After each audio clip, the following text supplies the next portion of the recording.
Start the stream.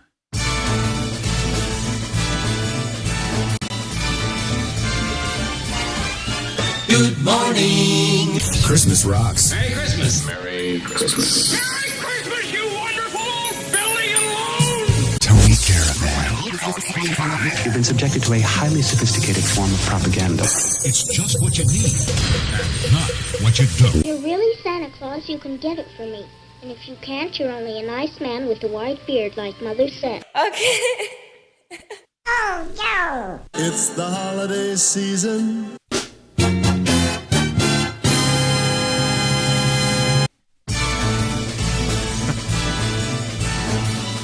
All right, third day in a row, it's Groundhog Day. 22nd December, coming to you live.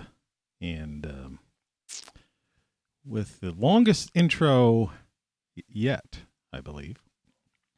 Anyway. You're listening to Tony Caravan Live. I'm simulcasting this on Locals right now. So we're on YouTube, ROCKFLUX channel, and we're on TonyCaravanLive.locals.com. Give this a try. And so I can see that I'm streaming, and we're 1 minute 20 some seconds in over there, and we're 1 minute and like 30 seconds in over here. And of course I'm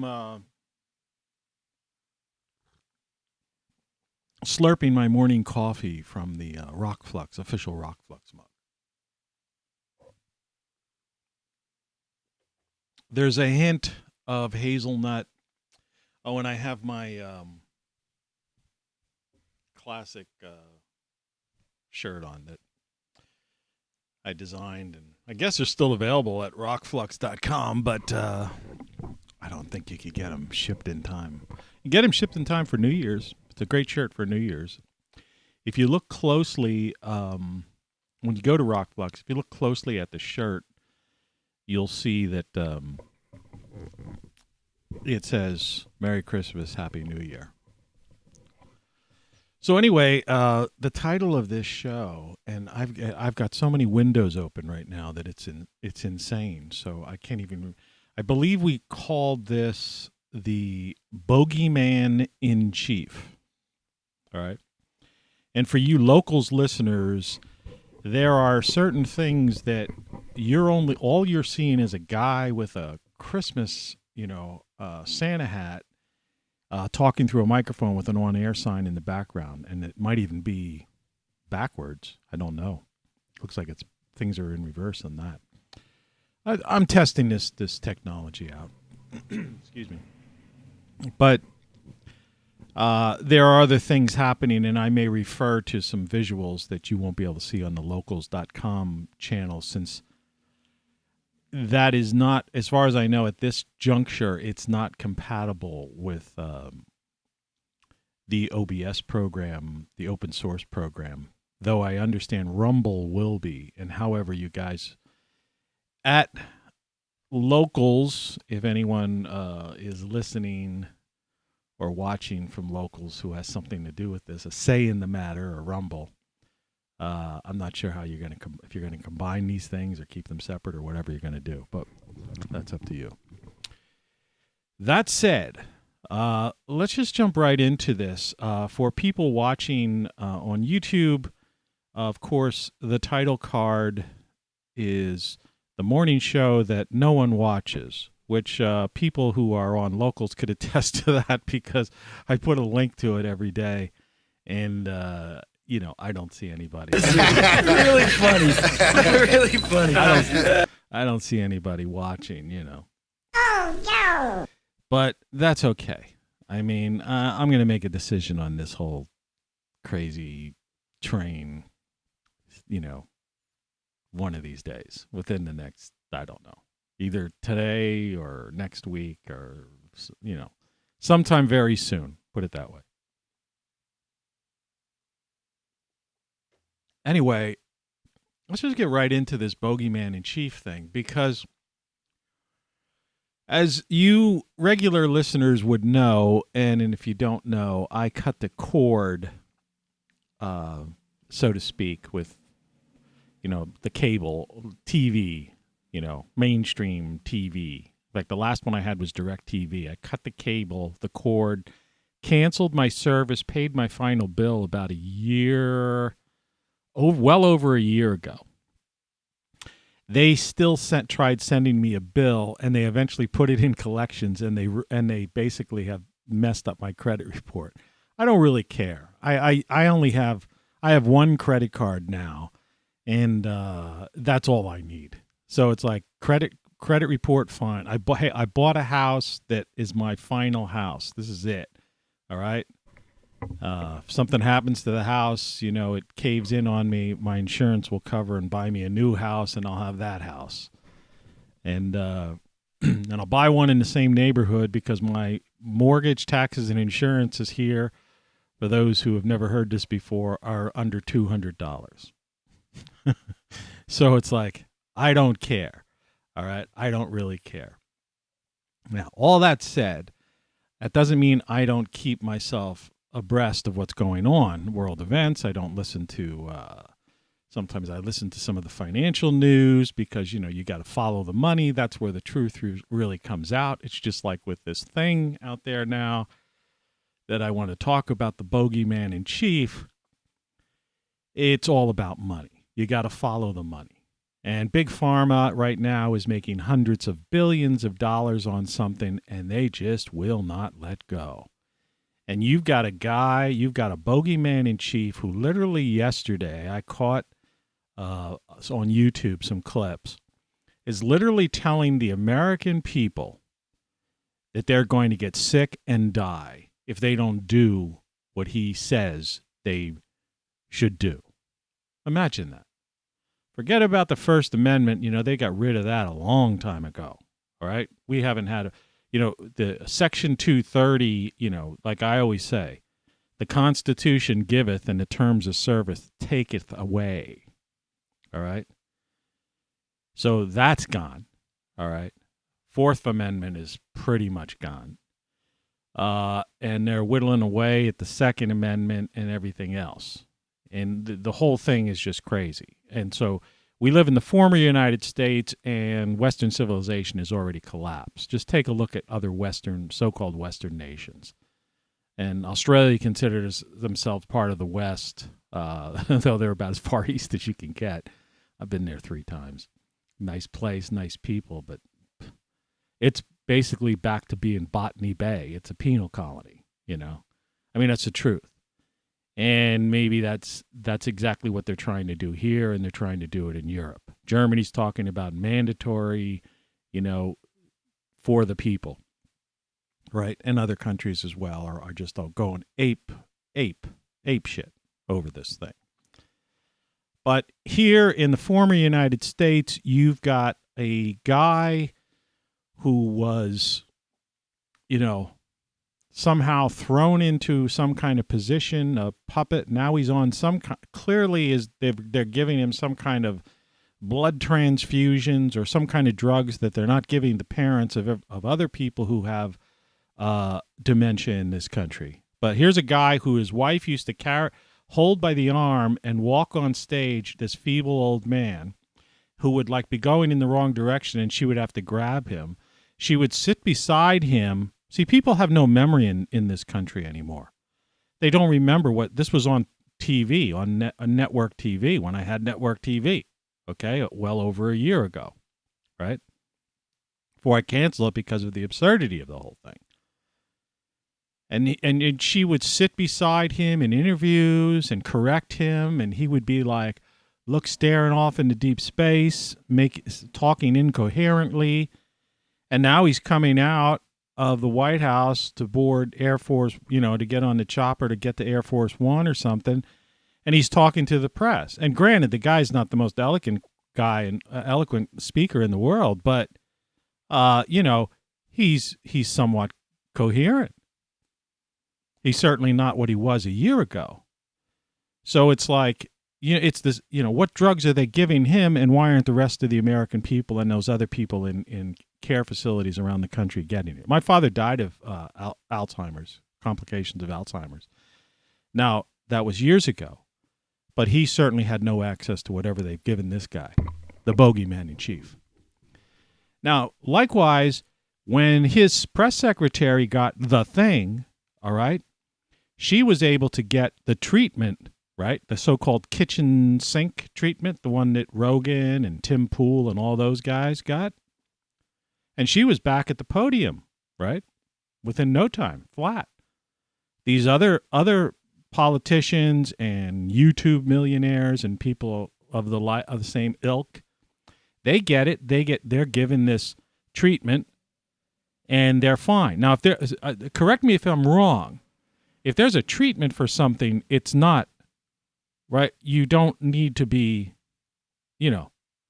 have like 17,000. It's not an endless whatever they want to call it. I got to get this coffee in here. I just got up. It's 5:32 a.m. Eastern Time, and the 22nd of December. I think I said that already before. And, of course, as you know, It's the holiday season. how could you miss it? I wasn't going to put the hat on, but I did. The title card for this show, for those who are watching this on YouTube, is this like a behind-the-scenes thing that also happens to have, I'm going to get rid of it right now. Actually, there's no reason to see it. It also has the old, hey, Scotty, the communicator on it. And I made a mistake. I actually attributed this to Jeffries from Star Trek, the original series. The guy they named the Jeffries tube after, for you Trekkies out there. And technically, this was Finnerman, a guy who originally worked for Desilu, who was responsible for I believe, the communicator and the tricorder, and maybe some of some of Bones's medical equipment. Finnerman was the guy, and they used to say, "Bring out the Finnerman. Where's the Finnerman?" Because he created. There's so many gadgets and stuff, and more than half the crew had no idea what Star Trek was even about, all this sci-fi stuff. So they just called all these things Finnermans. So, I was wrong. It wasn't Jeffries. However, Jeffries was responsible for the look and feel of the spacecraft. I just want to clear that up. I do that every show. If I misspeak, or if I get something that might be a little bit wrong in the previous show, I try to clear it up. So we're clear on that. Finnerman, communicator, and tricorder. Jeffries, basically, the spaceship and that kind of thing. There's an interesting, I guess what you would call a podcast. I caught it on YouTube, that has the original associate producer or assistant director, associate producer, and I guess what today they would call the showrunner, but back then they didn't. I don't think they called them that. And they talk. They like clear up all the misnomers and like the myths of the original Star Trek, and they get back into like the 2 different pilots that they had and all that stuff. So it's interesting stuff. This is the famous white handkerchief. If you're new to this show, and I mainly use it to just clean the coffee off the mustache. And hopefully that's not offensive to you. All right, I need to move this thing, take a look at my YouTube stream. That seems to be okay. And I'm going to shrink this window down a tad. Yeah, that's a little bit better. Yeah, that's neat. And so I could just keep a handle on everything. This is rare. This is first time I've done this kind of simulcast thing. So, and I also, part of the story on this was Bogeyman-in-Chief, but it says spam, storm, etc. I just wanted to mention that too. Well, so just right before I got on the air, I'm looking and I'm seeing this spam storm. And, like, in other words, like 31 spams or something in my, it's so weird. I'm sorry. I was just watching myself on 3 different monitors over here. It's a good thing I didn't put camera 2 on. I have camera 2 for those on locals watching this. That would have totally been out of control. No, in my email. Now this is legitimate email. The stuff, like anybody else, I have fairly good security measures and all that stuff as far as controlling spam. And I know how, I know what you can unsubscribe from, what you don't unsubscribe from, that sort of thing. Sometimes if you unsubscribe from a certain list, that just puts you on an active list saying, hey, we got a live one here. And then they sell that because you unsubscribed. And so they might take you off that list, but then sell your name to like 10 other people. I know all about that. And then my various email programs have their own advanced spam culture or catchers. It's like even your ISPs. Okay, all that said and all that done, today I had 31 spams, and they're political things from both sides. I mean, I got stuff from Joe Biden, and I got stuff from, Save America, and these other people running for various offices around the country. And of course, there's a lot of stuff trying to last-minute sales at, box stores and things like that. But I mean, the predominant theme of the spam, this 31 plus, I think it was 31 when I glanced at the number as I was deleting it. But I'm sure they're still coming in right now. I have my email program off because I've got two different browsers open to simulcast. But it was predominantly political. Crazy. It's worse than I recall in the 90s. When spam first started, it was ridiculous. But for the longest time, we had no spam at all. Because the internet was kind of like was just like the home of geeks, right? So from kind of the early to mid 90s, right up till close to the end of the 90s, it was like our own world, right? And businesses were using it too. We're starting to use it for email for communications and stuff like that. And of course, AOL was sending out all these CDs to like every citizen in the world. But that said, no one had really started to figure out the spam thing yet. Starting where there wasn't, you weren't. And then it hit. And like a storm, I'm pouring coffee, if you're wondering why I'm looking down doing a thing. Pouring coffee into my mug. It is also going on my $9 mug warmer that I don't sell them. I forget where I bought it from. So one of the stores, $9. You just put your coffee cup on it, ceramic or whatever, and it keeps your coffee hot. I was having cold coffee for the longest time because this show I do usually runs around 2 hours. It's obviously on locals. It's going to cut off after about a half hour.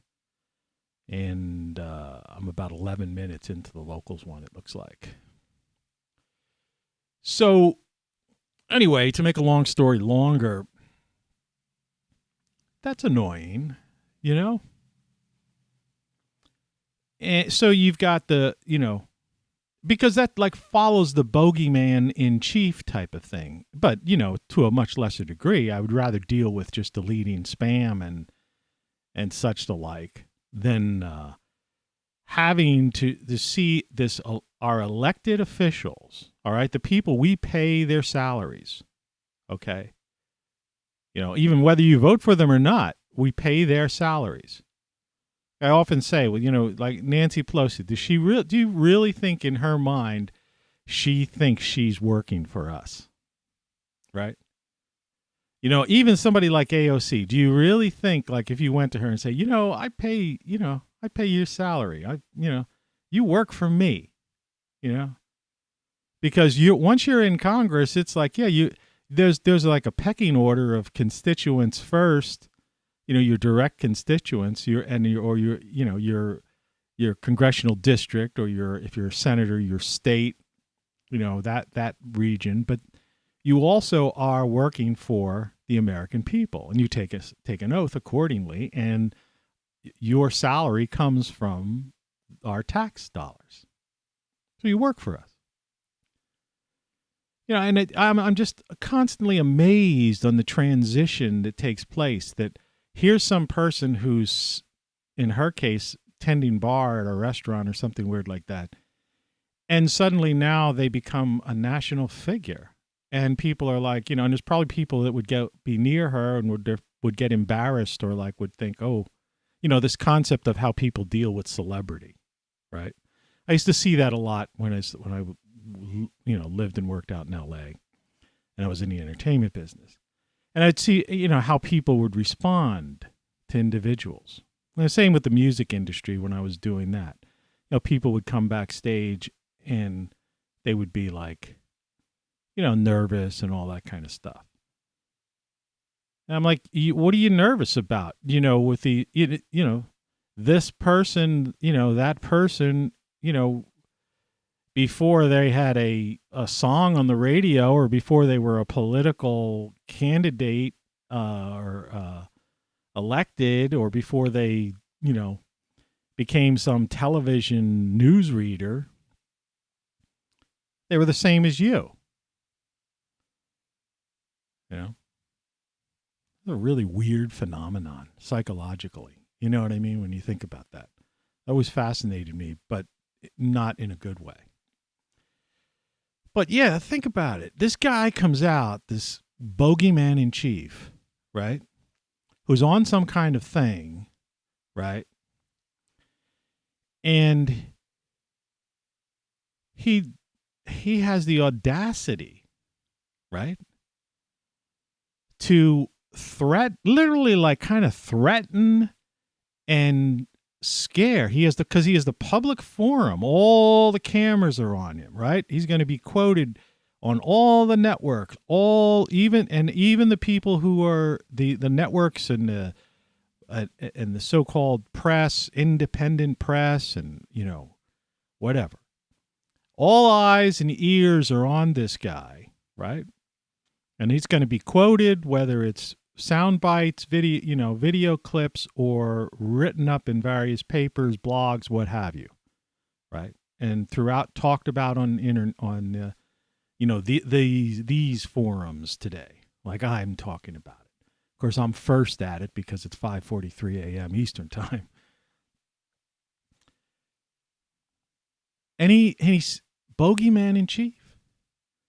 And he's scaring the American people, has the audacity to basically scare them, say, you're going to get sick and die. This is literally what the guy said, literally.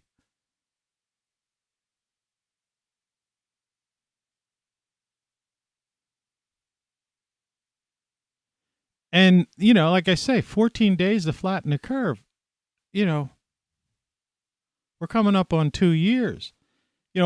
Anyone who's ever seen that Sky News interview with the former head of national security and the former CIA director under the last administration, they had an interview, a Sky News interview. And in that interview, they were asked about, where this thing came from and when the intelligence agency, and basically in so many words, and you have to go seek that out yourself. I'm not going to put words into their mouths, but watch that interview. I'm sure it's still available somewhere on the internet or, some Sky News archive.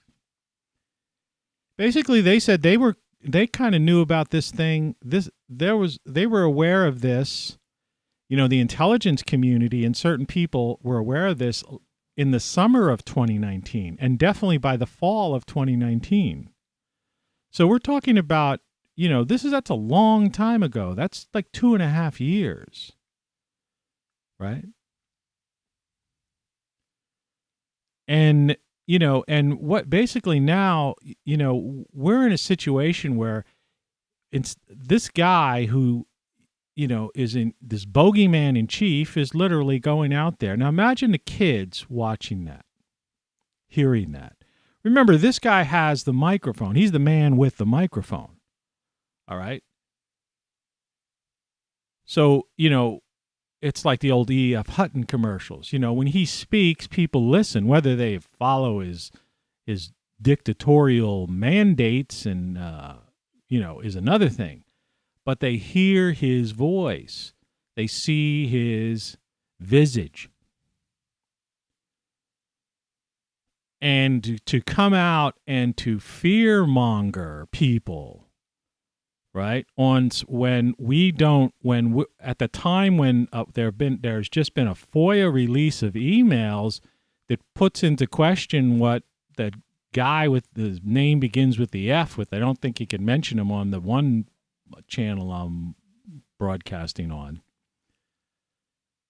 And the NIH head, who basically is resigned now, I believe, or is in process of resigning, that they were caught basically lying, and trying to destroy the science from three reputable scientists at three universities, well-known universities. You got to, look into that yourself. Like I say, I'm not going to put words into people's mouths, but I'm going to direct you to where you can find out this information. Check that out, the FOIA report on the F guy, right? So this whole thing has been called into question, and then there's the story about the F guy and his financial interest in this, what's now become some $100 billion industry, where they want to just keep this thing, take it out of, have it not being this year. Excuse me. I'm sorry for that. That was crazy, and it's not really funny. Really funny. Really funny. No, it isn't. That was, it's disgusting. Anyway, but It's the holiday season. yeah, so anything goes. Excuse for me to get another sip of Java. This year's flu. So my advice is get your flu shot. And what's in this year's flu shot? Yeah, think about that. I have a doctor's appointment. I don't have a doctor's appointment for like another couple of weeks, but I have my annual checkup in January sometime. Middle of January. Less than a month away. And, I'm sure there'll be the signs in the waiting rooms. Did you get your flu shot? And you'll go in and the nurse take your blood pressure or whatever, the usual nonsense for a checkup. And they'll say, do you want a flu shot? And I know what I'm going to say. Well, maybe, but what's in it? Which one, what's that for? Is that for the big O that they're pushing right now, or the D, or is it the A, or is that a separate one? I mean, they all are, right? I mean, that's what this is this year's flu, right? Influenza virus, right? I mean, the original one from 2.5 years ago, I maybe go the way of saying, okay, it was novel. All right, messed with, came out of a bioweapons lab, perhaps. So yeah, so somebody messed with it to make it more catchy, right? But that was 2.5 years ago. All right. These things, first of all, viruses aren't alive. You do know that, right? And you go on YouTube and you take a look at this stuff, and there's like some guy in England, he gets like 2 million views, 2 million views, and like behind him, here would be a sign that says like, wash your hands, keep it a distance, and wear a mask, right? My cue for, wiping the mustache. And so this guy's been saying the same thing. I don't know if he does these videos daily, but, several a week. The guy must be a YouTube millionaire, right? You get 1 million views, 2 million views, and you getting them on dozen videos a month. You're probably making at least 6 figures in revenue on YouTube, right? So the guy's a YouTube millionaire, right? And what could he? And and he's pretending like he'll circle things and talk about this. The science on the O is out, right? And it's what's the difference? It's clickbait. There is no science out on this yet. We're still waiting for it. I'm still waiting.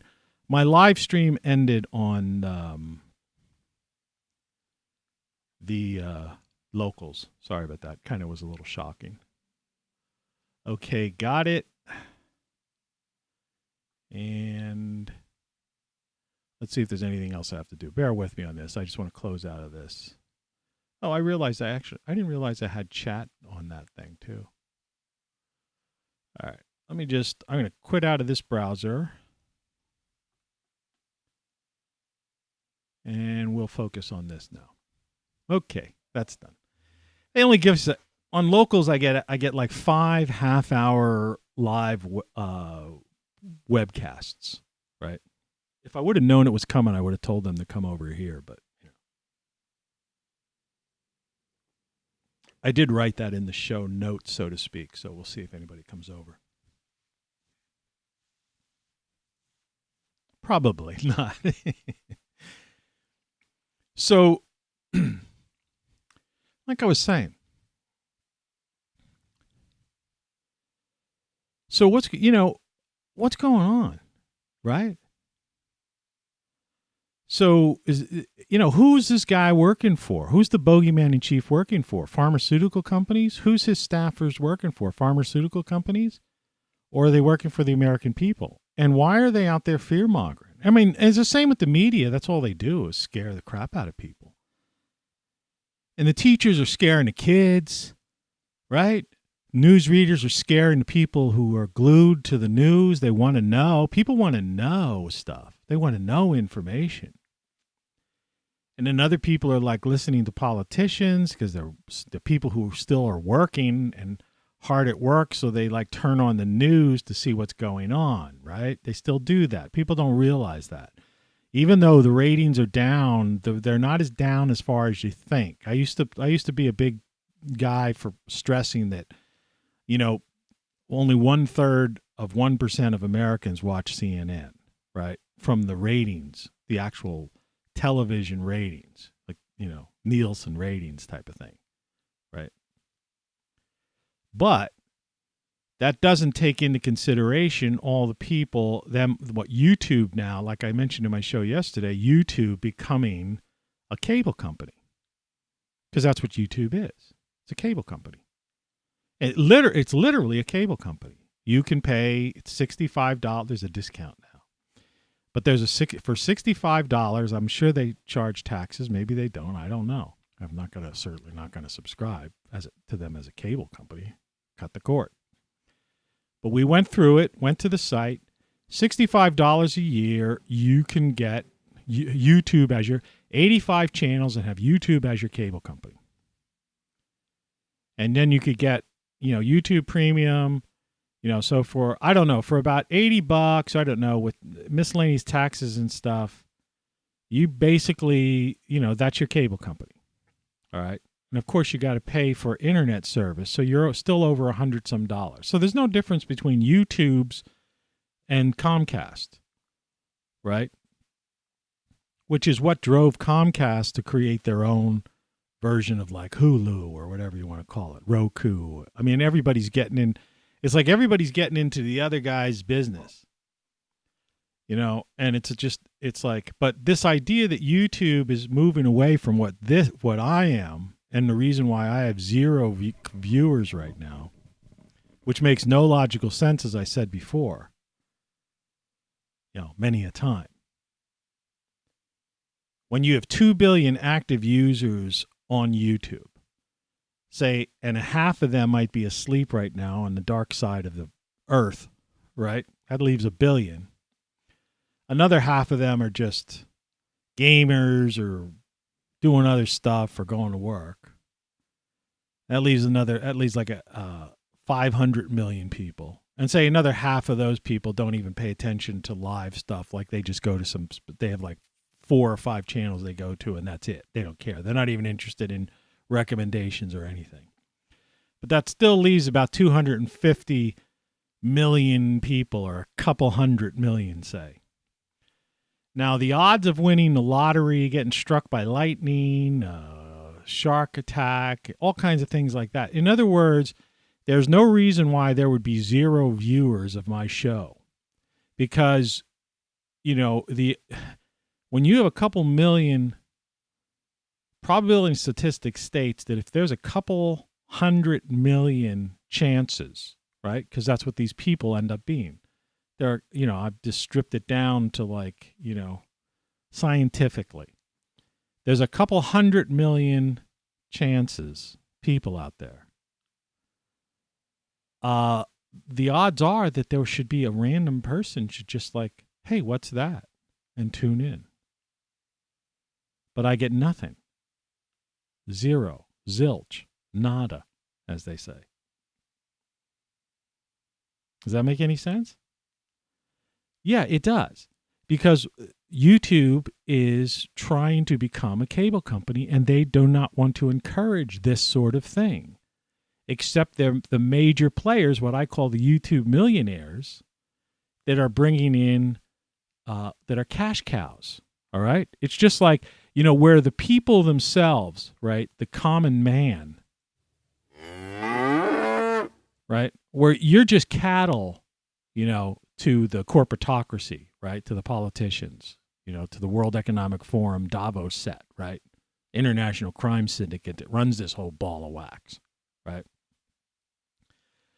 Well, these people are cash cows too to, Alphabet, Alphabet's bottom line, Google, the YouTube organization, however the hierarchical structure that works its way up to the boards of directors and however their shares and stock price and whatever. So, yeah, they'll keep those people on as long as they, toe the line, the company line, and don't deviate from the, terms of service. Wrong speak, right? But everyone else, they just want them to wear them out, right, and get them to quit. Or like I say, in my case, they bury you. It's like in Google search. In a Google search, if you're even 4 or 5 pages back, right?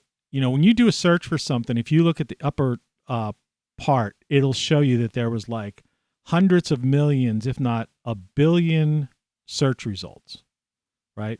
So almost in your lifetime, you couldn't go through those search results. So it's almost absurd. What, somebody's going to page through millions of pages, right, to find you? No, they're not even going to page through 4 pages. I mean, they might, I know myself, I will go to the second page, all right, because sometimes the first page is just pure, pay to play ads, right, or nonsense.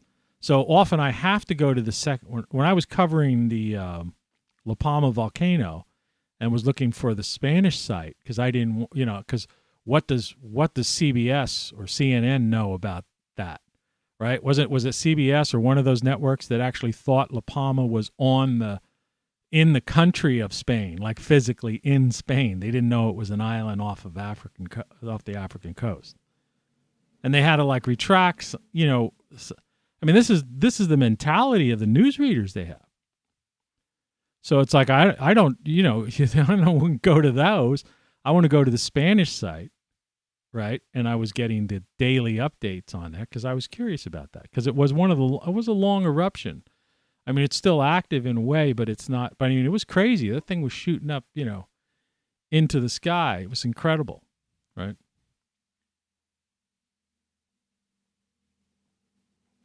So I'd have to go to the second page sometime. Google wasn't even putting Spanish. The official Spanish press site was on the second page of Google results. They were putting their paid people and their mainstream media people on the first page. So you might go to the second page if you're like a guy like me, and you see through it and go, hey, this stuff, these are either paid sites. This isn't what I'm looking for. And there's a possibility you might go to the third page, right? But you would never go to the fourth or fifth page, let alone 100,000 pages back, right? So what they do, and it's the same with YouTube search. There was a time when I searched.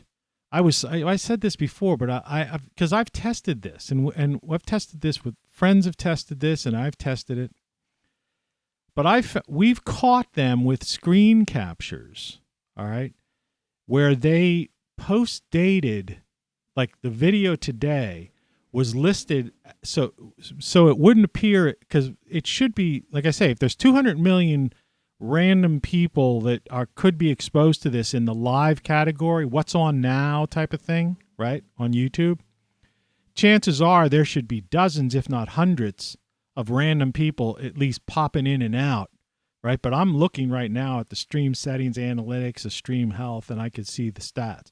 Nobody's even popping in or out. That means that they don't have any access to this. It's not listed. And so what a friend of mine found on two different occasions, he found that the video that I was actually, like today's video, when he was doing the test, this is just several weeks ago, was listed as yesterday, right? How they say when the video is, it's either live now, today, or 6 hours ago. You know what I'm talking about. If you're a YouTuber, you know this. Well, it was saying yesterday, which means that was an intentional algorithmic thing that was putting my video as if it was made yesterday. So it's not going to come up in the what's live now. And so that's one of the reasons. All right. And I have noticed after my show, I've gone, and yesterday's video, if you look at all my videos, like if you go to videos on my channel, sometimes yesterday's video would appear first and today's video would appear second. So obviously they have some kind of algorithm that does that shifting around. So that's one way that they can do this to push people, truth tellers back, right? And the other way is in search, like the first page. So I was actually, when I have, and I talk about, I have I could show you a picture, my CDs. Where is it? Just to give you the idea, it's a shrink wrap version, right? So I have music, some 50-some songs. Of course, let's not forget that I also have a book out now. It's my 10th book. And I have some 50 songs. But anyway, so when I was first, I was looking at this, looking myself up, I would go to the first page and I would type in Tony Caravan, right? Like music, whatever, just to see. And I would not come up first. What would come up first would be Tony Bennett, right? The singer Tony Bennett singing, and it would be a video for a song called Caravan.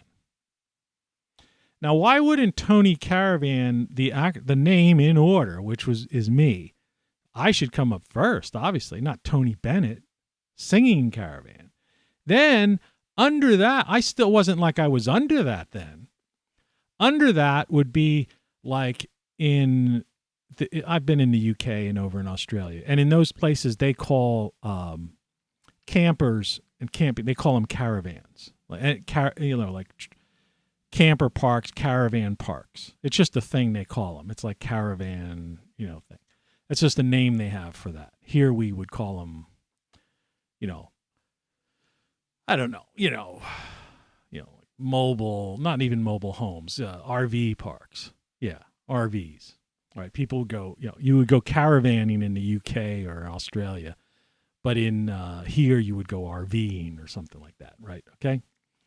So underneath Tony Bennett singing Caravan, remember, I'm looking up Tony Caravan in that order, that name, right? A guy who has 50 songs on YouTube, right? And 500 videos, by the way, too.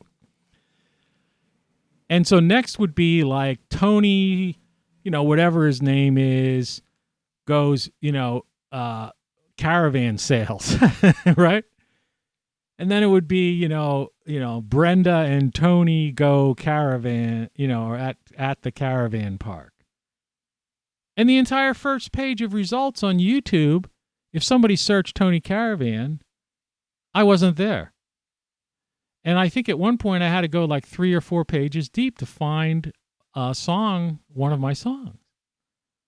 And I'm going like, what's your problem? And then some people would say, well, I don't know, I found you. Yeah, you found me because if you know the URL, right? Or you were exposed to it. You went to my website and you clicked and it took you to my, that's how you override the algorithms, is to have some direct relationship. That's how you get stuff in your recommended list.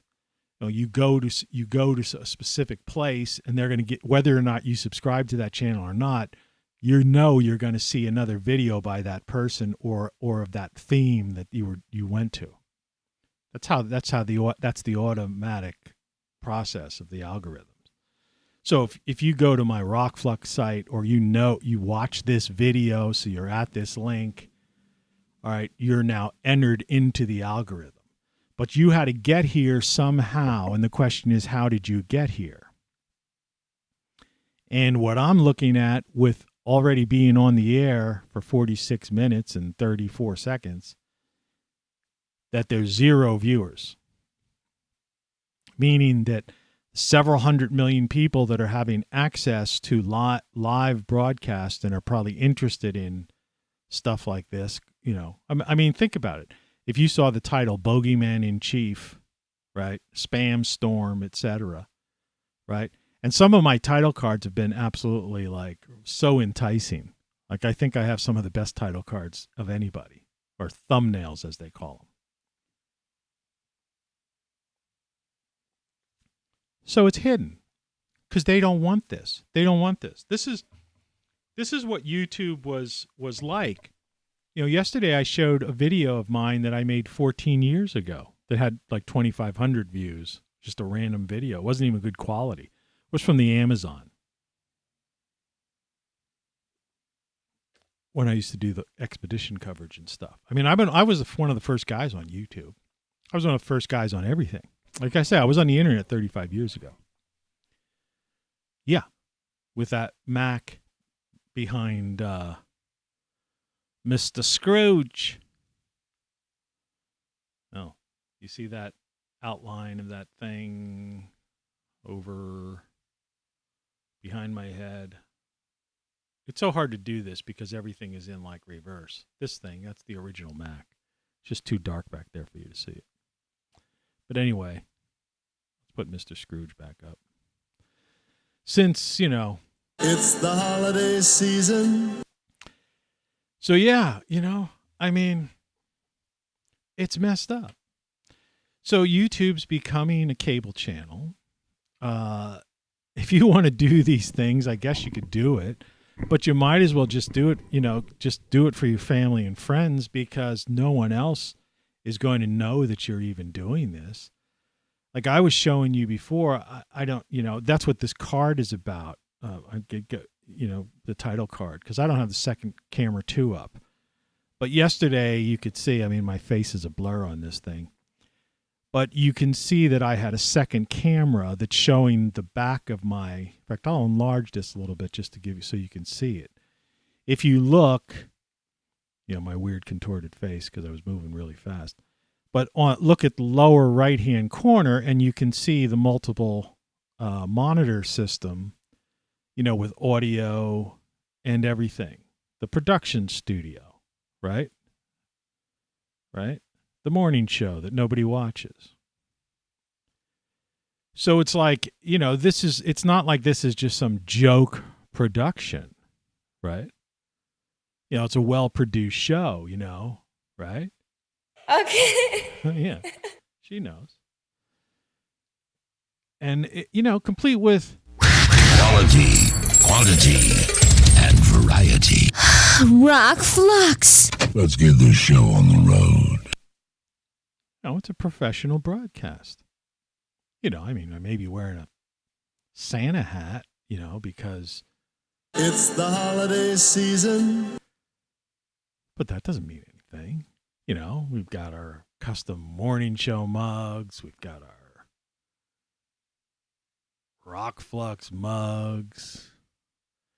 We got the shirt. I'm wearing one of the shirts that she's wearing here. Okay. We've got, I've got my book, my latest book here, last year's book there. The Game Over hat. I mean, I have a stack of shirts upstairs. I put them in a drawer, and they're like that.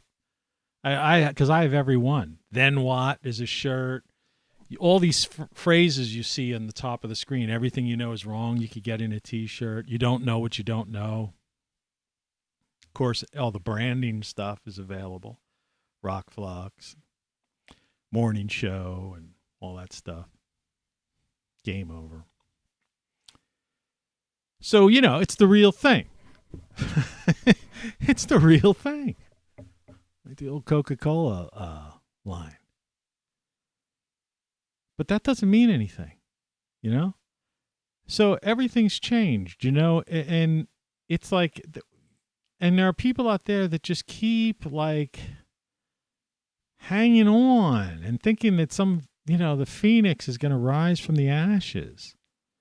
And with every passing day, I mean, yesterday, the Bogeyman-in-Chief basically doubled down and went to the American people and said, you're going to get sick and die if you don't do what I say. Basically, that's what he said, right?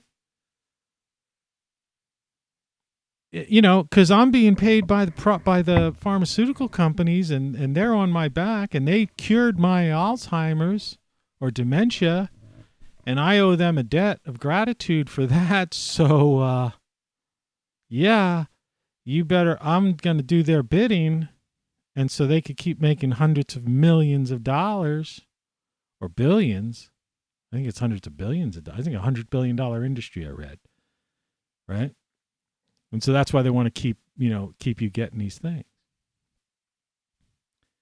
Forget about freedom of choice. Forget about your doctor. I heard, a story. I watch stories every day, testimonials firsthand of people who've lost a job because their doctor told them because of a certain condition they had, it didn't recommend them getting the thing or whatever, and they were still fired. That's like crazy. Another guy who was fired from, who was doing a telecommute type of whatever you call it, jobs, which so many people do now, right? They just work out of their house. And he was fired because he didn't get it. And it's like he's in his own freaking house, and his doctor told him not to, right? And besides, what about your Psaki press secretary and other people in the White House who had gotten it, and they were just given a treatment? What about that? If the guy if there's a thing that there's a treatment for, right? So my thing is that why don't they just come out and say, okay, this year everybody get a flu shot? And, like they do every year. And this is the flu. Because it is the flu. It's an influenza. It doesn't matter if it's novel. I'm not arguing with any of that. I don't argue with the science or the medicine, right? Right? Nobody, you know what I mean? I haven't heard, except some lunatics, you have to be a lunatic. No, this is a real thing. People get sick. A friend of mine got, 2 of the things in the arm. A couple months later, ended up getting sick, really sick from catching it, even though, they had the, did the right thing. And she visited me like the day that she came down with it too, which was weird. And I never got it. And I was tested, and I tested negative. So what about people like me, that have an immunity or something like that, natural immunity. I don't know. Not to mention that I'm a cancer patient. I have to get a PSA test in January again. Knock on wood. Hopefully it comes up negative. But I've had a kidney operation, successful, but I had a massive, what they call a radical prostatectomy. It's like an 8-hour operation and stuff for cancer, and some other things, And so the idea is that my doctor's not too keen on me, messing with something that hasn't gone through the ringer, right? So that's just the way it is. That's just my individual story. Everybody has their own individual stories. And so that's why I was tested after I was exposed to this person, but I tested negative. So something, in my body, just doesn't grab it. And then some people say, well, you're probably spreading it. And I'm like, no, I'm not. I live alone with a cat.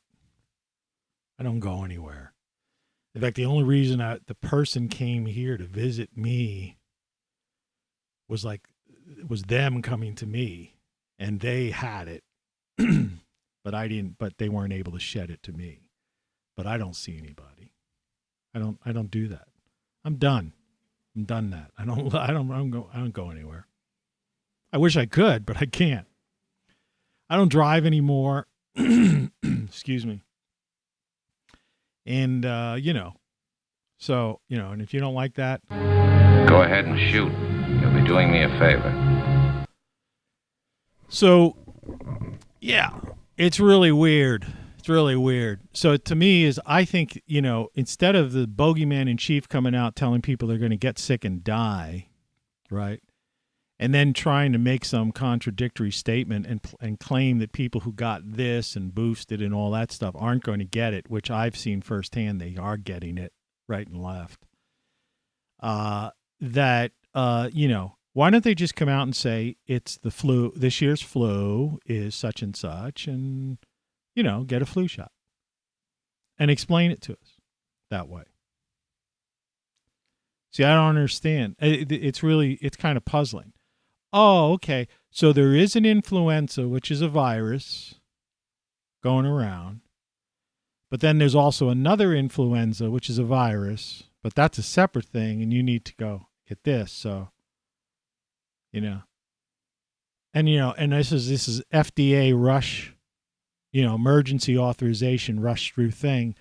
But like when I used to have TV and you have TV, you see, if you took the drug such and such and such and such, and it resulted in death or such and such problems, please contact the law firm of such and such and such and such. You are entitled to a settlement, right? And of course, that drug, and you see that on TV every day on practically every channel, right? You see, my chair fell down. What are the ads you see on TV? You see ads for pharmaceuticals, and then you see ads by law firms telling you that a different pharmaceutical they advertised a year or two ago, basically, now you can get a settlement because it killed or maimed or caused all kinds of complications for people. All of those drugs are approved by the FDA. What are these things that this Bogeyman-in-Chief is hawking? It's something that the FDA rushed through. Well, if things the FDA didn't rush through, right, the FDA has a bad track record. The Freedom of Information Act just caught the NIH, big two top honchos lying in emails, right? Those are public now. So the CDC, you can go to their website and read one thing, and then the CDC director will come out and say something that contradicts something that you could go and look up on their own website. So you got the CDC, NIH, and FDA, and the Bogeyman-in-Chief, and all the major media who are all sponsored by companies like Pfizer, Moderna, and stuff like that, right? Making hundreds of billions of dollars. Everybody's cashing in on this thing, right? And they're all given this one thing. You must do this, right? And scaring the crap out of people. And the Bogeyman-in-Chief comes out and says, if you don't do this, you're going to get sick and die. And meanwhile, we're saying, yeah, but what about those commercials on TV that said, right? What about what my doctor said? What about the fact that I'm in my house and I don't visit anybody and nobody visits me and I'm not exposed to anybody? You know, what about, you know, this, that, the other? Well, we don't care about that. You're going to get sick and die. Right? Because we need the money. We need, right? See, because the taxpayer dollars, this is the sick part. See, it's not like I have to go out and pay for this thing. I already paid for it through my taxes, right? Through my frickin' taxes. So that's why they're hawking this, because they want to keep this is an eternal, they found a new thing. And people have no memory of having gone to the doctor 2 years ago, right? And gotten a flu shot.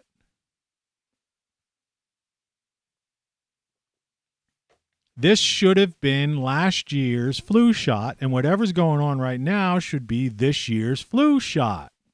It's a frickin' flu. I don't care if it's novel or not. It is a flu. It's a virus. It's a bug. It'll get you sick. If you have, complicated, if you're a diabetic with heart problems and various other what they call pre-existing conditions, it could be deadly. Nobody's debating that. I'm not arguing with that. All right? And that's the same conditions that if you get a flu, and some years the flu is worse than others, if you have pre-existing conditions, you will die. You know, the last time we looked at the CDC, CDC hasn't updated their causes of death, right? But the last time we looked at them, I don't know if I still have those. I know. Hypocrisy. This is what's going on right now. The practice of claiming to have moral standards or beliefs to which one's own behavior does not conform. Pretense. Right? The press secretary is telling people to do a certain thing. The Bogeyman-in-Chief is telling people to do a certain thing, but they're allowed to just get the kitchen sink, right, treatment. You know? That's hypocrisy. Hypocrisy for profit, right? But the point still comes down to the fact that on the CDC website, causes of death, you will see tens of thousands of people who die every year from influenza, virus, flu, this kind of thing. The thing, just a different variant, whatever. Every year there's a new variant. That's why every year when you went to the doctor for a checkup, there was they said, you want a flu shot? They weren't giving you the same flu shot every year, right? Because these things mutate and that's what they do. It's a flu shot. But somehow people forgot. Are they messing with people? That's why one of the reasons I cut the cord. Are they messing with the bioelectric brain? I mean, are they doing something? Is it subliminal advertising? Really, I know that sounds crazy, but what the heck? Why? How could people have forgotten that? The flu. It's the frickin' flu.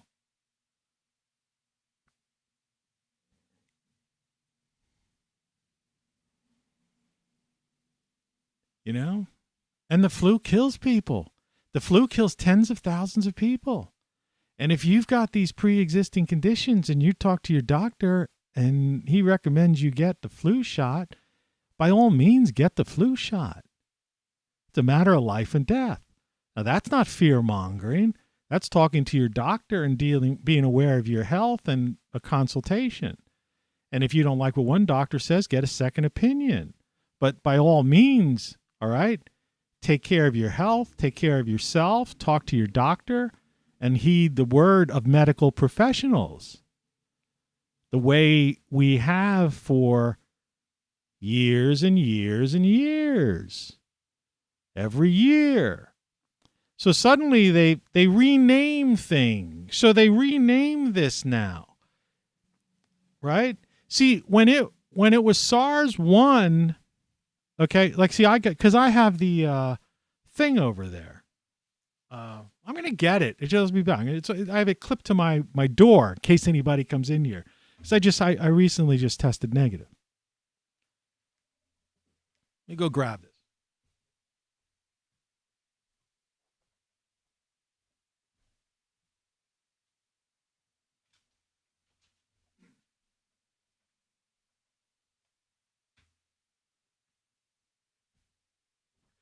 You got a glimpse of the shirt.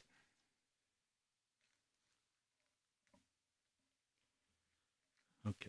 I need the headphones on because I can't hear otherwise. All right.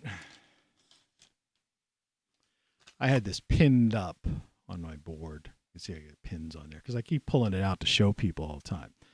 So I went for my test, and look what it says. Well, so up top it was RS-CoV-2 RNA by PCH. The CHS is the hospital system that I went through, okay? So I just took this part of it because this is the main piece. Because I had to go to see someone and they wanted, they could go online and double check this, right? But I carried this in my wallet just in case, right? They say, well, we can't get online. Just in case, I was like, here it is. Because they would know what this section looks like. And it says SARS-CoV-2 not detected. See that? Now, I don't know how many years ago, it was 2002 or something like that, was SARS-CoV-1. And that year it was called the flu. And this is like the second or third time I've tested negative. The reason I say or third is because I had a CT scan several months ago, and they gave me a printout. It's hard for me to do all.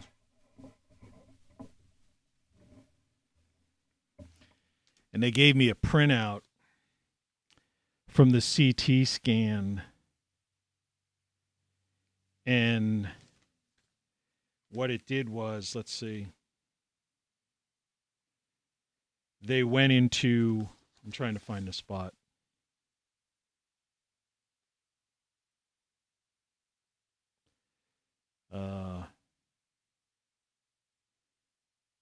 I don't know if this is the one. This might have been a different one.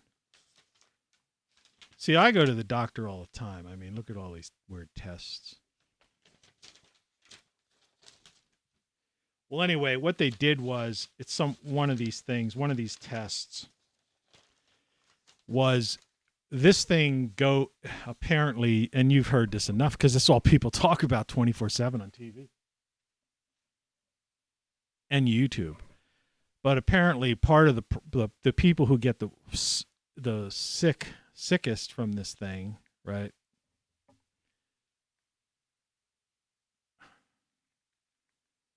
It's so hard to, these Santa hats. It gets in the bottom of your lungs, right? And then it could attack people's heart and even some other organs, right? So it's like in the,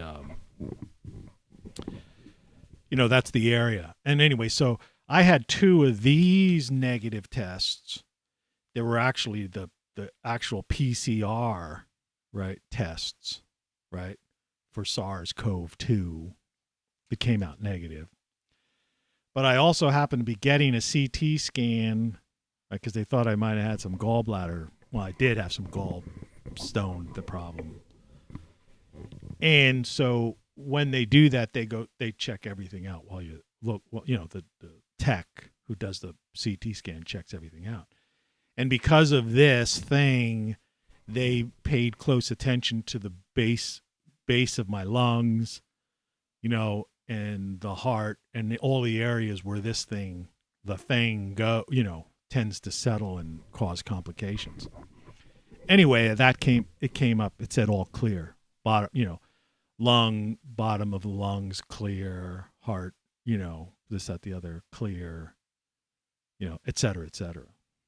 So that's why I say 2 to 3 tests. 2 of them were actual PCR negative, not detected tests.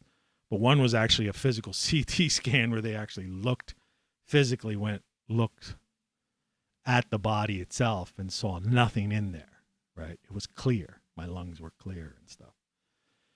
So what I'm saying is that I don't doubt and I don't go against anything that anyone says, all right, in the medical community. Because I've had doctors and surgeons save my life, so that's the thing. What I'm saying is that when this was SARS-CoV-1, let me just get that. This is SARS-CoV-2, all right, the one now.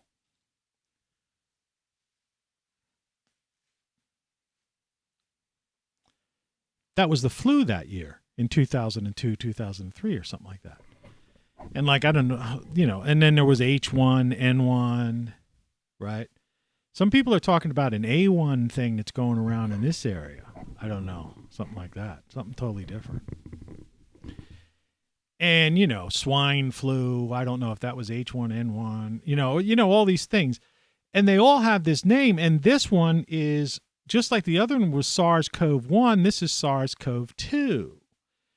But they say it was novel. And I'm like, okay, I'm not disagreeing with you.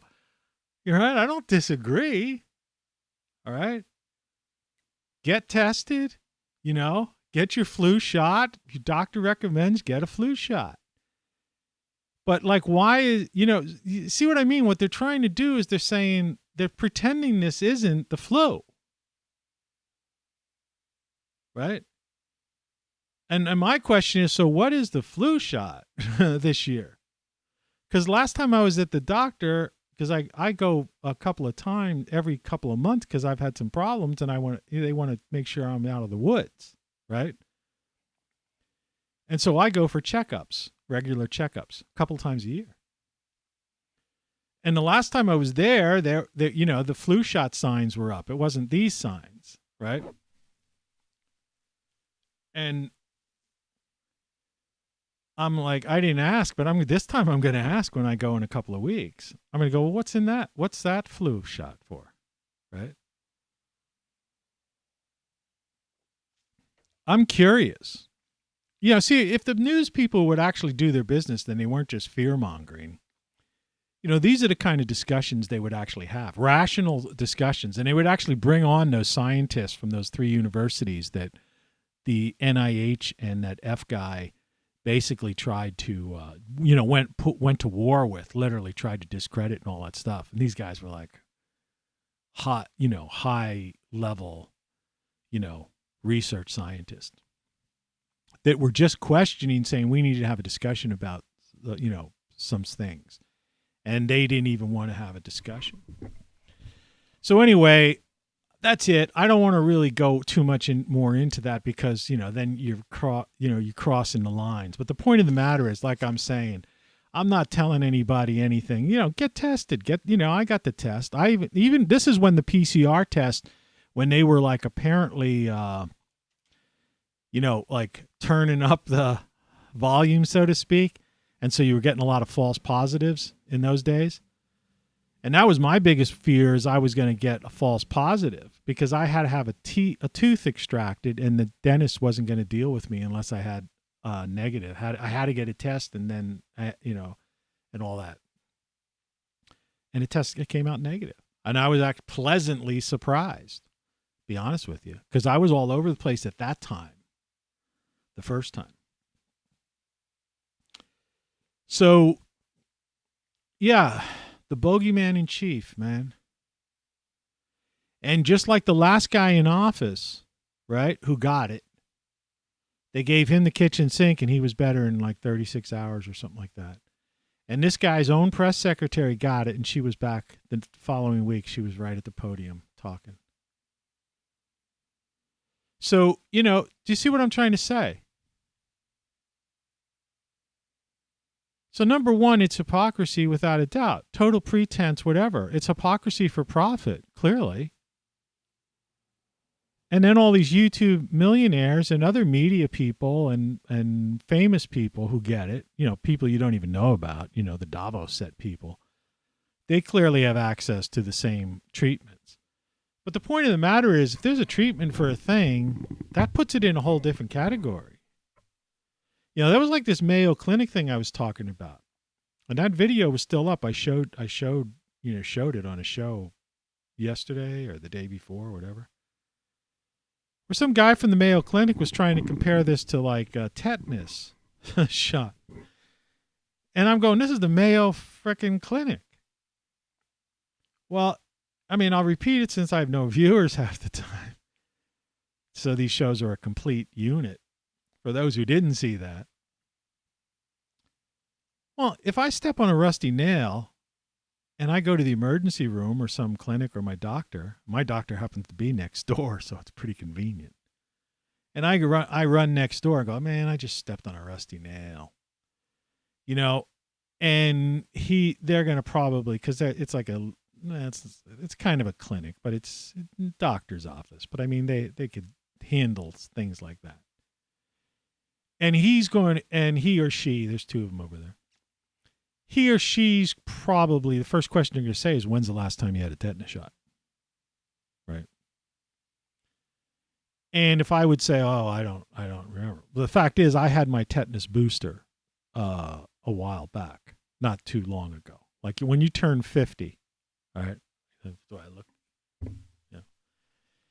So when you turn 50, there's a dozen things they recommend you doing. And one of them is to get a tetanus booster shot, because the one you got as a kid is, usually fizzled out by then.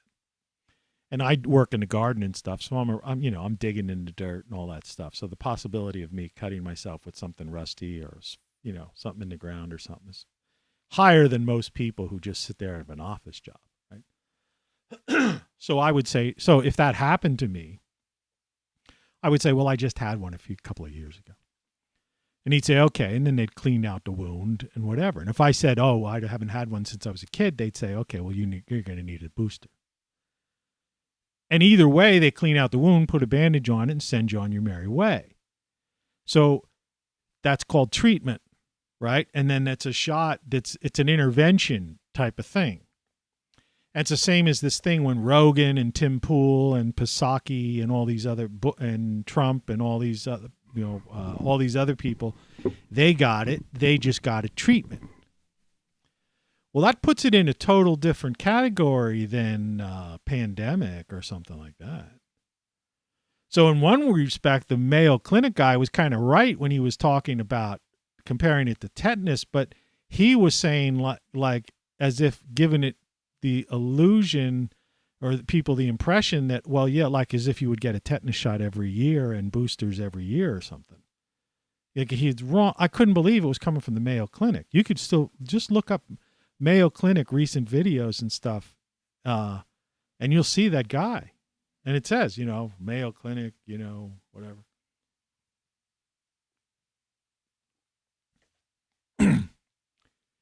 So, yeah, like I say, I don't know, man. This is the Bogeyman-in-Chief, and the idea that we're in a whole different,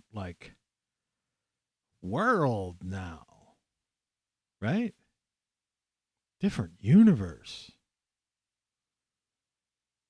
It's like I was saying before, words like surreal and bizarre, they don't even carry the right weight anymore, This is a nightmare. It must be a nightmare. This is insane. I mean, it really is. But at least it's the holiday season. So I hope that, I hope your kids can enjoy their holiday season and weren't scared to death by their teachers or watching the president, the Bogeyman-in-Chief, scare them to death.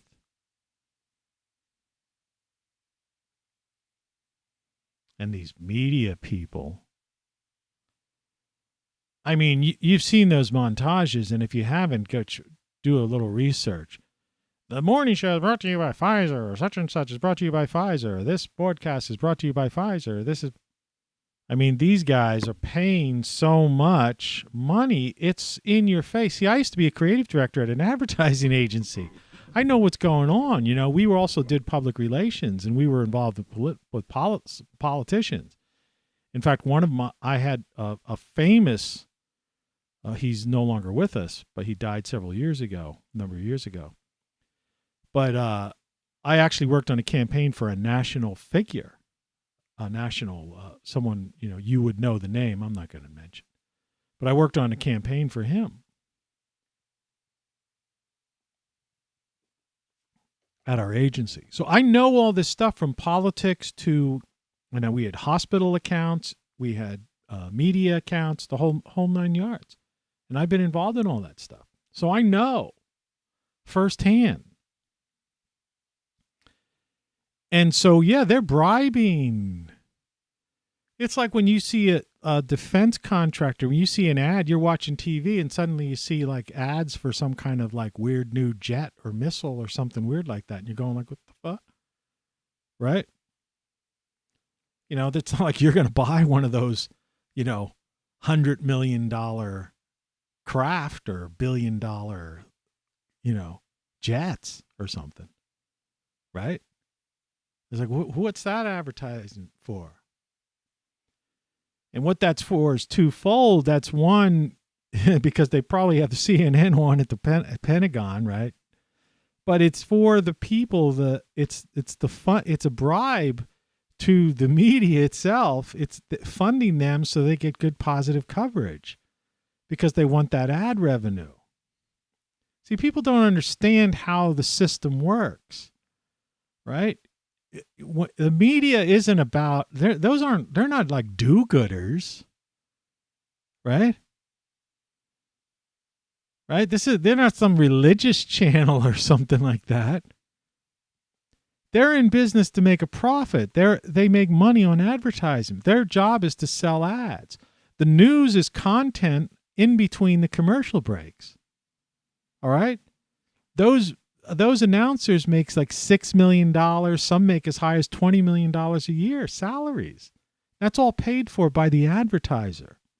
So you're not going to get an announcer who's making $6 to $20 million a year get on there and start questioning some military contractor, and some, endless war or some, jingoism, drum beating for war, when their salary is basically produced by that. Just like you're not going to get somebody questioning, saying, well, what's the difference between the flu and when they're getting like the lion's share of their multi-million-dollar salary from from Big Pharma. And it's the same with Big Tech. And then Big Tech is advertising there. So the whole corporatocracy, as I call it, right? Big Tech, big data, Big Pharma, Big Ag, military contractors, Wall Street financial, the Fed, system. That's all one big circle jerk that's funding, and the media. That's how these people stay afloat. That's how they make their multi-millions of dollars, right? And of course, that's why they're constantly caught, not following their, the things that they are forcing upon you and pushing on you, because they're hypocrites. It's all hypocrisy. It's hypocrisy for profit. The politicians are the same way. Remember Nancy Pelosi? The camera of her at the hairdressers when she said no one, people weren't supposed to do that. And then what was it? Was the Chicago mayor? Yeah, she was caught going to the hairdresser when she was closing down hairdressers in Chicago. And her excuse was, well, I'm a public figure, so I have to look good. And of course, no comment on that with her. And meanwhile, she's got the highest crime and the highest problems, and then of all the smash and grab stuff that's going on. And they're just looking the other way. This is another thing. You know, it's like crazy, this cable thing. I found this by accident. This is just a little nugget, but there's nothing to do with the show. If you have like a Fire Stick, Amazon Fire Stick, they just have an upgrade now that if you click on the thing that will bring up the voice assistant, if you have the one that has that included in it, instead of pressing it and talking and asking a question, if you just click on it real quick, because I got the upgrade, it will bring up this on the bottom of your screen, a whole series of things like news, weather, smart home, and something else. I forget. It was like 4 categories it brings up. And if you have any smart home devices, which I have a couple of them, I could turn them on right from there. I don't even have to use voice. I could just do it from my click thing. So I have the one downstairs or something like that. And likewise, there was this thing that said news or something like that. And so I clicked on that out of curiosity. I was just curious last night. And I'm like a couple hours away from Pittsburgh, basically. You know, I'm in the mid-Atlantic states, but Pittsburgh, you know, and so for some reason, some Pittsburgh stations there was these stations you can choose. I mean, you could watch, like, get Bloomberg, you know, so I select it gives you a chance to select some live stations. So I just clicked a few channels like Reuters, Bloomberg, like I say, sometimes, you know, just an idea like, okay, well, maybe sometime I might want to just hear a couple of headlines. And like I say, particularly financial, because follow the money and then you'll find out what the true motivation is behind anything that's going on. Somebody's making a buck on it if it's happening. Trust me. All right. You know, these people they're a hypocrite. It's all hypocrisy, but it's hypocrisy for profit. And so suddenly there were I got this station from Pittsburgh or something. It was like a Pittsburgh local newscast. And it was like watching TV. So it's like, you know, forget about YouTube being a cable channel. Apparently Fire Stick now. And this is free. I didn't pay for any service here. Okay. So I just, out of curiosity, I just wanted to check out this thing because I was watching some YouTube guy over in the UK, and he was saying, hey, there's like this hidden upgrade or something that's been put in the Fire Stick, and this is how you do it. And I'm like, okay. So I got out of that video and, you know, went back to the home screen, and I did this quick click on the voice thing, just like clicked it. And this thing on the bottom came up. So anyway, so I'm watching this Pittsburgh station. Like I said, I don't live in Pittsburgh. All right. I'm not even close to Pittsburgh, but it's, you know, for some reason Pittsburgh came up because it's within a couple 100-mile radius. You know, I guess that's like was the biggest city that had like, that they were somehow the networks were, you know, would consider as opposed to some local station or something like that. Do you know what I mean? So be that as it may, however, that was my choice. I'm watching it. And so apparently there's a new mayor that's going to take office in January, right? In that city. And so they've tabled their city council. This is what I saw in this thing. I'm just telling you this. This is just curiosity. If you have a Fire Stick, try that and see if you have, because you have access to TV that you're not aware of for free, right? And other things that you can do. But secondly, so the news that I was watching, the clip, and this was like a live thing or something, this feed, was a talk about the city council had tabled, but it looked like they were going to pass, and they were interviewing somebody else, this idea where they were going to the police department, were going to stop traffic stops because they felt that they were somehow, by stopping people for having a bad, a tail light that's out or some other kind of, thing, right? Reasons you get pulled over. Hey, your tail light's out. You don't have a bumper on your back, or you're dragging something's being your muffler's dragging on the ground or something, or your car, whatever. Well, they were saying that was disproportionately people of color had been pulled over for traffic stops, statistically, or something like that. All right. Though the number they quoted was like difference of 100 or something. But they were saying, considering the percentage of the population or so, whatever. They had a rationale behind it.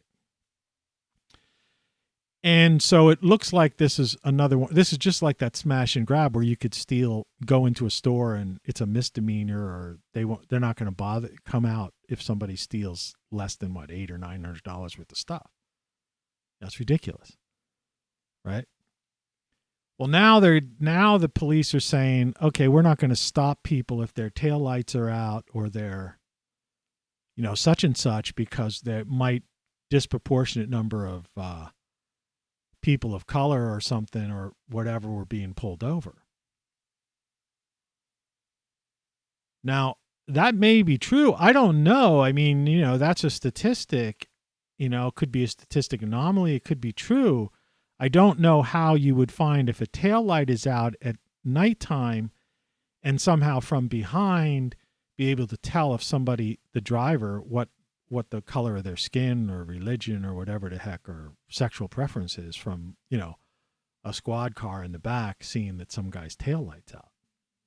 You know what I mean? That doesn't something's weird there. And in the daytime, you wouldn't know if taillight's out. Right? Unless you were pulled up right at a stop sign and they put their brake on and only one brake light came on. Or no brake lights or something.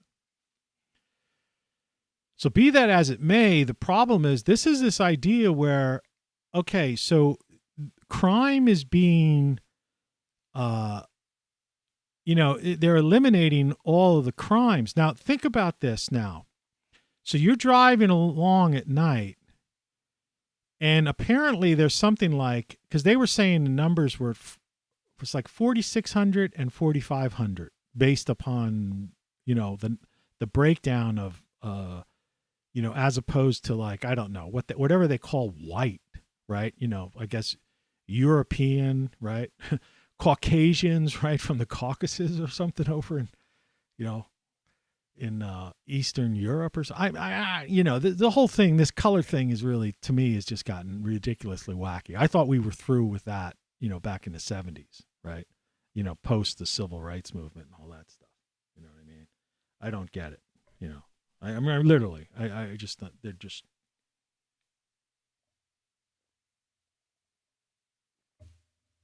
But if you were to take this, disconnecting my heater, my mug heater, because I finished my coffee. No need to waste electricity, even though it's low wattage. 7 watts. So that means you see that, I'll finish this story, but see the jackery back there, that's the thing that's controlling the lights up here, the on-air lights and stuff, which is still at 99%. It's been that way the whole month, right? Rechargeable power pack. Well, that's like a 240 watt version, which is pretty cheap. You can get it in my great solar stuff. The logo's over on the other side. But I mean, that's only a 240 watt version. I paid less than $200 for that thing. Well, that's 240 watts. These LED lights are nothing. They're a couple of watts. This mug heater, which I've shown on this show, but it really works. Instead of the last drink of, sip of your coffee being cold, the last sip of your coffee is as hot as the first with something like that. And I paid $9 for it, but it's only 7 watts, which means I could plug it into that, which means if there was a power outage, right? And it was cold, and I'm bundling up, right? Cause see, that's something they don't think about, especially in the northern latitudes. If you have a power outage and you've got we're all gas heat, electricity, the power here comes from coal, it's coal plants and stuff and fracked gas and stuff like that. I don't even want to get into the hypocrisy of the whole Green New Deal and stuff. Literally we're decades and decades away from even ever becoming clear of that kind of stuff. So they're not thinking in terms of heat, thermal units, right? But anyway, but I'd be able to plug that seven. My radiator's just banged. I think I have to take the air out of that. I have an old radiator system. Speaking of heat, there was the heat talking to me through the furnace. I could plug a 7-watt thing in there, and I could cook. All kinds of weird noises going on. I could make a hot cup of cocoa or coffee, or even heat up some soup with 7 watts, and I could do that for a couple of weeks, because that's 240 watt, right? That's hardly going to do anything, and it's got a handle on the top of it, and I could carry it upstairs and plug in a lamp, because I use LED lights, even like this light here, right? It's lighting the front area up. It's just an LED bulb. I could put my hand on it. It's been on for a couple hours, and it's not even hot, and it's only like it's one of those weird 7 watters or 10, you know what I mean? So you could listen to music, you could have yourself a cup of soup, warm soup, bundle up and get through it, maintain the quality of life. And why people don't, I've been trying to push this stuff for the longest time, and people just don't pay attention. And then something happens and the news are like, oh my God, it's climate change and people in Texas are freezing to death. And I'm going like, well, if they were to buy one of these things, they wouldn't. You could charge that in your car. You could charge it and have it pre-charged like I do, is charge it, always try to keep it. It's at 99%. But I always try to keep it at 99 or 100%. You could charge it in the house. And if you wanted to, you could buy a little like cheap-ass solar panel, right? For like less than $100 now, $69.99. I have one out in my little mini greenhouse that runs a fan, because in the summer it gets hot in there, and I have an exhaust fan in my greenhouse, and I just have this little tiny solar panel. It's like so big, it's like square, on the roof, and I have it hooked up to a little fan. Well, it's a fan, it's a decent sized fan, but it was a fan that had an AC adapter on it, because it was a DC fan you could put batteries in. So I'm able to run it directly from because solar's DC. And I literally go from the solar panel direct, because the solar panel came with like alligator clips, and it's clipped direct. So anyway, back to this story. This city council tabling this thing, but it looks like this mayor, they talked to him, is going to be for it. So the number is like apparently there was 9,000 or close to 10,000 traffic stops a year, statistically, right, in that city. Now, think about it. They're talking about, this is for people who are like brake lights are out, tail lights are out, that kind of stuff. They're stopped because these are safety things. So 10,000. So that means that you drive around in that city now, and every one of these people legitimately had that. See, they don't argue the fact that the person's taillights were out. They just say, well, the person was a person of color, or a person was this or that or the other, right? The numbers were like weren't balanced, with the percentage of the population, which might be a whole different reason that is, still follows suit, but it could be the point of that people of color may tend to, in other words, they have an argument, a justified argument, but they're hitting it the wrong way. The reason the taillight's gone unfixed, or that this car may not be up to snuff, is that perhaps people of color in that particular city are living at or around the poverty level, and they can't, don't have the financial ability to like take their vehicle right into a garage, or go to some whatever it is, Pep Boys, or whatever, these car places, and get the parts and whatever. So it could be an issue of inequality based on economic inequality, not so much color, or whatever. But whatever it is, I don't know. They would have to study that, and that's what should be studied. But to me, it seems that would be probably the more likely reason why there would be maybe a disproportionate thing. But whatever the case may be, if there were 10,000 legitimate stops and they literally didn't because the brake lights were out or these lights were out, that means 10,000 people, a year, that's like the approximate number.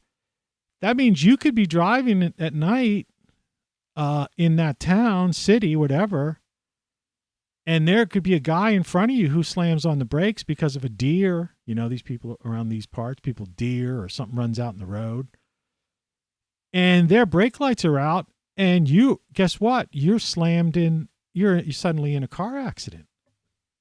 See, there's a method to the madness and the reason. Sometimes, they'll pull you over and, and say give you a warning and say your brake light's out. Other times there are some cowboy cops out there that, they're abusive and all that stuff. But, that's the exception, not the rule or whatever. But this idea of eliminating crime and eliminating things that actually affect people's lives is really, I'm just glad I don't live in those cities anymore. Like I used to live in LA and New York. I lived in Philly for a while. I lived in DC. I used to drive around and all that stuff. And so I'm out of that thing. But I'm still observing this stuff. And I just happened to catch this last night because I was checking out this push button thing on Fire Stick. And that suddenly that channel, and that was the story. Who knows what else is going on? I'm still not going to get TV. I don't want, and I'm not going to start watching it either. Because if that stuff's going on, who knows what else is going on? You poor bastards out there, what you're living through. Just like last night, catching the Bogeyman-in-Chief trying to scare people and saying you're going to get sick and die. Right? But, in all these cities, these people are like making it legal for smash and grab. And then, like, I remember, what was it, that one place in Walgreens or something, I don't know if it was San Francisco or something, this is like months ago, had closed X amount of stores and stuff like that. And, and you had all these people, and they were poor people and people of color, as they say, this whole new thing, which I think is ridiculous. I live in a diverse neighborhood, and we don't, we seem to get along just fine. But, they had these poor women who were minorities and who were clearly poor, who were crying, going, because of these thugs, where am I? I have no place to shop now. In other words, that Walgreens was her pharmacy. That's where she went to get, they have the little coolers in there. She probably went and got her eggs and milk in there, her toilet paper, feminine products, and basic, basic needs, right? It's the type of stuff you see in those kinds of places like a Walgreens. You know what I'm talking about. I don't shop in one. They don't have one around here, but I've been in them. And so they close it down because they can't, people just keep, every time they stock the shelves, these guys come in, smash and grabs and like take all the stuff out. So they go, we can't keep a store here anymore. We got to, we're in business. We've got to pay for the product we put on the shelf. And all kinds of noises outside. What's going on?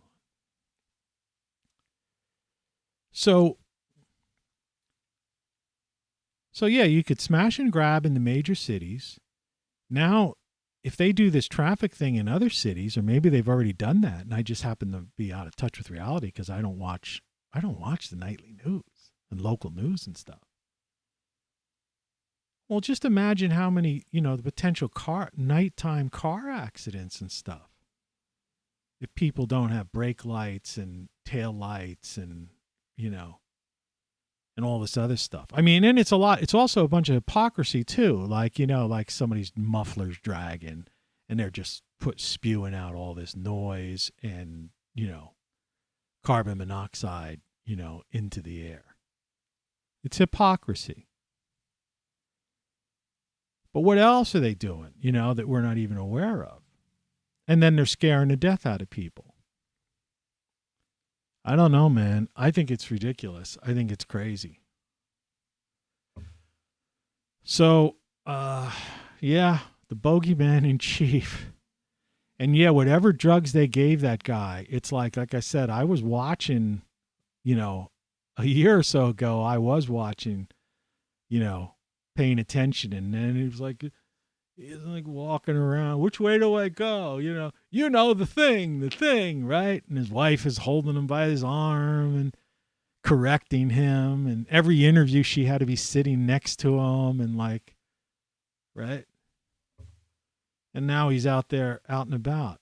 And it's like, well, that's hypocrisy too, because there's a lot of people suffering from dementia out there. And if he's got some magic treatment, then why don't they give that to all the people in care facilities and nursing homes right now? Right? And it's just like the same treatment. If his press secretary could get the thing and she could get a treatment for it, why aren't they just giving that to everybody? I remember the last guy in office, he said, well, what I got is going to be free and available to everybody. And so was that rescinded somehow? Because you can't even talk about some of these things, right? Apparently, these treatments. The kitchen sink, they refer to it as. I guess you could say that. But like I say, the Rogans and the Tim Pools, these YouTube millionaire type of guys. So if you're a politician or you're some public figure of some sort, you get this thing, you could get a treatment, and you're fine in 36 hours, or back at your game within the week, at the latest. But the rest of us have to keep eternally getting tested, right? And whether or not it's not detected or not, we have to keep getting more and more, injections, right? Because the big pharma is making hundreds of billions of dollars on this. And this all started out 2 years ago when they said it's going to be 14 days to flatten the curve. And before that, they used to call it, like I said on here, and it says it right on the darn PCR test, SARS-CoV-2. Well, SARS-CoV-1 was just considered a flu. H1N1 was considered a flu. So why SARS-CoV-2? It's a flu.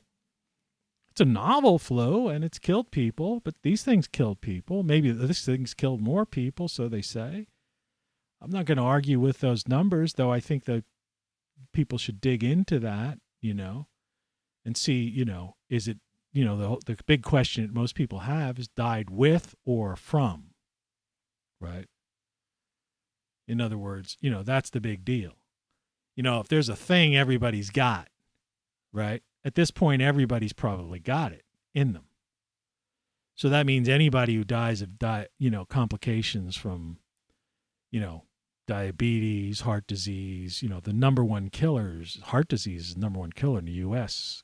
659 or more thousand people die a year from heart disease. Well, if all those people have it in their system, because it's been around now for 2.5 years, apparently, or at least 2 years in the U.S., well, then you're dying with it. But you were going to die. You died of heart disease. You didn't die from that. You didn't even die from complications of that. You know what I mean? In other words, 2 million people a year in the U.S. die from various things, right? You go to the CDC site and see that. Causes of death in the U.S., right? There's like 2 million. They list like some 2 million people if you tally up at all the things. Heart disease, cancer, diabetes, some kind of some kind of, I don't know, lung problems, nephritis, influenza's in there, pneumonia, all these lists. There's a list of all the causes of death, major causes of death, not like minor ones. You got to at least be in the tens of thousands, right? But the top ones are all in the 100,000 range. And the leading cause of death is heart disease, which is like 650,000 people. And this is like at least 2 years ago, because I don't think they've updated that list in like the past couple of years. Because I don't think they know what to do. See, if they were to update it from last year, they would be like, In other words, they're kind of they're caught between a rock and a hard place, because see, this hypocrisy is going to come into play, and so is like they're going to be caught in a trap.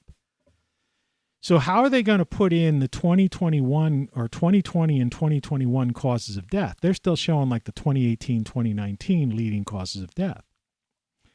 Well, if they want to say like 650 or 700,000 people died from this thing, right?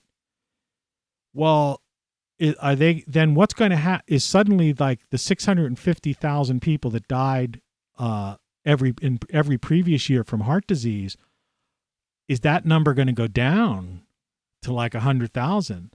And is suddenly people going to go, wait a second, do you mean like only less than 500, 500,000 people were taken, heart disease is no longer the leading killer in the U.S.? You see what I'm saying? And so they can't update that list. And they're like, they must be they actually probably, I'm sure they have a committee and people sitting there and trying to figure a way to fudge numbers or figure something out. But I'll tell you what, I don't think they're going to be able to do it. They're not going to be able to do it. Because the question of died with or from is going to come up. And you can't have, say, for the last 20 years, 500,000 to 600,000+ people died. The leading cause of death was heart disease. The second leading cause of death was cancer, right? 600-some thousand, right? And you can't say that, well, that for the past 20 years, that's been the case. And suddenly say in the year 2000, 600, 700,000 people died of this new thing, but very few people died of heart disease or cancer or the flu. And then the UK last year, last fall, at one point there were 0 flu deaths. No one in the UK died of the flu, but the numbers for the thing went way up. You see what I mean? They got a real problem. And they don't know what to do about it. And that's why they're just blowing smoke up your proverbial what. And the Bogeyman-in-Chief is out there playing these games with us. Yeah, it's screwed up. It's really screwed up. And, I feel sorry for people. Like I say, me, it doesn't really matter. I don't encounter people at all. I have a garden. I live myself and my cat. My poor mother lives down in Florida in a care facility where basically, even though Florida is supposedly this free state, they're pretty much in lockdown if you're in any kind of place like that, even though it's not like a nursing home, but I mean, it's a care facility. She has her own apartment, but it's like, there's like certain shared things, they have a person that comes in and, takes care, cleans the bathroom for them because she's 88 years old. She can't bend down and scrub the floor type of thing. So they have somebody that does that and they pay for that. That's part of the rent. And they have a dining facility, though she has her own refrigerator and, little kitchen area. But the point of the matter is, though, I feel sorry for people that are caught up, because I can't go, I think I don't know, I could get in my family business, but it's like, in other words, they are isolating us from our family and our friends. And I find myself totally isolated, from family. And I don't know. And because you don't know and you don't get a straight answer, and we have a Bogeyman-in-Chief and a media that's just taking money from these companies, you don't know if you're really getting a straight answer. That's why I'm kind of looking forward to going to see my doctor in the next 3 weeks, because I've got some specific questions I want to ask her. Because she's got her head on straight. She's really up to date she's really knowledgeable about medical affairs. My previous doctor didn't know it. Though I had a doctor before that, because I move around a lot. I've moved around a lot. Though I've had a doctor before who was like that, was really up on the latest medical journals and like new things. And when you ask the question, they really explained it to you in detail, and like they knew things, and you're going, wow, man, that's cool. Because you could go on the internet and you go to 12 different sites and you won't get a straight answer. And I could go ask my doctor the question, and she's like, oh, yeah, that's caused by such and such and such and such and whatever, and, here's what we could do for it. Here's your options and blah, blah, blah. There's nothing like having a knowledgeable doctor. So I look forward to those appointments, especially in these times, because I am talking with a medical mind, right, that I trust and that's knowledgeable and who keeps up on these things, and who's seen literally, patients on a daily basis, so that they know that, they've got the past 2 years, they've got a, depth of knowledge, firsthand knowledge on all kinds of things, including this thing we were talking about. Anyway, the show went fairly fast. I don't know if anybody on locals, I'm not sure what they do with the live cast, if they archive it like they do on YouTube. But if you're somebody who saw this on locals and then managed to watch the rest of this, check out some of my previous videos, and feel free to fast forward around them. Usually by the second hour, I've gotten into it. And and I'm sorry if you're coming to this late in the game, this is I've done a video every day this year, basically, and I have some 500 videos on YouTube. But I've been getting very fatigued, and kind of the idea that that YouTube is shadow banning me or playing algorithmic games or whatever the case may be, putting me on page 1 million or something where no one's going to go, or page 10 even, right? Who's going to go? Or post dating my video, so my live video won't show that it's live. It shows as if it was yesterday, so it's not going to appear in what's live now. Whatever the game is, I don't know, because I don't work for Alphabet, Google, or, YouTube Studio or whatever it is. But, there's something there, and I've talked to other people about it who've come up and shown me things, and yeah, who knows? And I've been on the internet and involved in websites and webcasting and all this kind of stuff for 35 years, literally. And I was broadcasting videos from Antarctica, the Himalayas, the North Pole, and the Amazon over the internet, 20 years ago. So, I know this game, so to speak. And so there's something fishy going on. Anyway, thanks for tuning in. May or may not be here tomorrow. Probably will be. Don't know. I don't know what I'm doing. But anyway, take care. Good morning. It's the holiday season. Visit my site, ROCKFLUX.com. You could always find out the latest. If I'm not on here live, you'll see something on there telling you where I am or what I